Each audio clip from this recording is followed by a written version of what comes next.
Well, hey fans, welcome back to another streaming review, and today we're going to talk about Invincible Season 2, Part 1.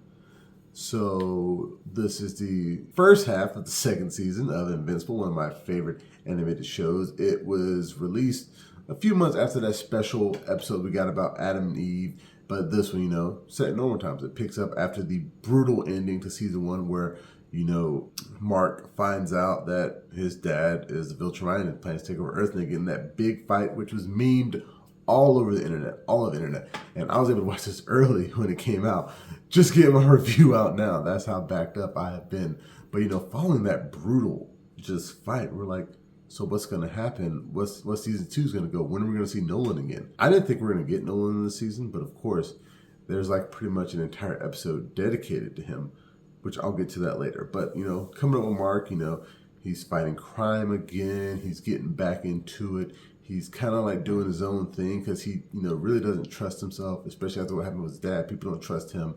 And it's a lot. It's a lot. The season had to throw a lot at you.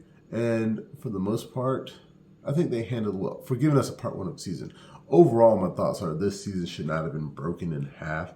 If they weren't done with all the episodes, they should have waited and released it as a full season. I don't think this needed to be broken in half, especially with only, I think, 4 episodes in the first half. Nowhere near enough. But in terms of what we did get, I did enjoy that. I enjoyed, the inner struggle going on with Mark and him losing his dad. One of the best storylines in the series is Mark's mom and how she's dealing with the fact that the man that she's loved for all these years turned out to be just this horrible villain who killed numerous people, and she has to bear the weight of that because she's left picking up the pieces.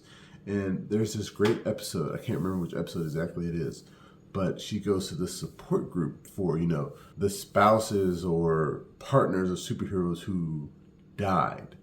And she gets to know this one guy who is like, I think he was Green Ghost boyfriend. And it kind of slips out that, her husband was Nolan. And I kind of felt bad for her because he's like, you shouldn't come back to the group because your husband basically killed everybody and it's not going to go over well. I'm like, she just aired that out to you. You're supposed to be on her side because you know how horrible she feels. She didn't cause those deaths. She was stuck there just like everybody else. She could do nothing about it. And the writers do a good job of making you feel for her in that moment. It's like she has no friends. She has nothing to do. She has nowhere to go. And all she has is her son. And Cecil's trying to beat her to help. And I just thought that was a fantastic episode. There is another episode which I feel like could have been a, special. And this one deals with Adam, I think it's Adam the Alien. Let me actually look his name up. Alan the Alien. It's actually Alan the Alien. So it deals with him. He goes back to the Galactic Federation or whatever it's called and tells them, hey, I found a good Viltrumite kid and, he can help us take down the Viltrumite Empire. And there's like a mole and these Viltrumites show up and they fight Alan and they beat him to within an inch of his life. Like straight up massacre this dude. But somehow he survives because he's like the super alien. You find out about his birth, how he was created to be this super warrior and he has super healing and super strength. And even with all these genetic enhancements, he's still like very weak compared to a Viltrumite. But at least for now, I think in the comics, he actually gets stronger with every fight, kind of like a Saiyan.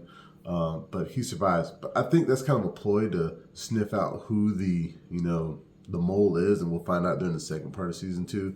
But that was a good episode. I do wish the episode was a special presentation. But yeah, like there's so much lore explored in Season 2. There's the Night City. There's the main villain, who I think is going to be like the main villain in Season 2. Like I've said many times, I have not read the comic books. I've only kind of skimmed through it.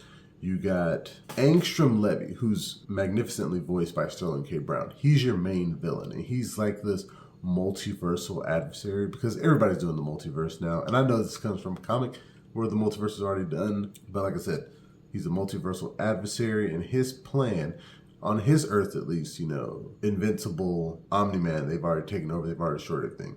So he's gone to all these other universes and gathered versions of himself who do not have his power, but he's going to combine their knowledge into his brain so he can figure out how to stop, all the Invincibles across the multiverse. Of Of course, something goes wrong and he goes crazy. And now he's all out for revenge.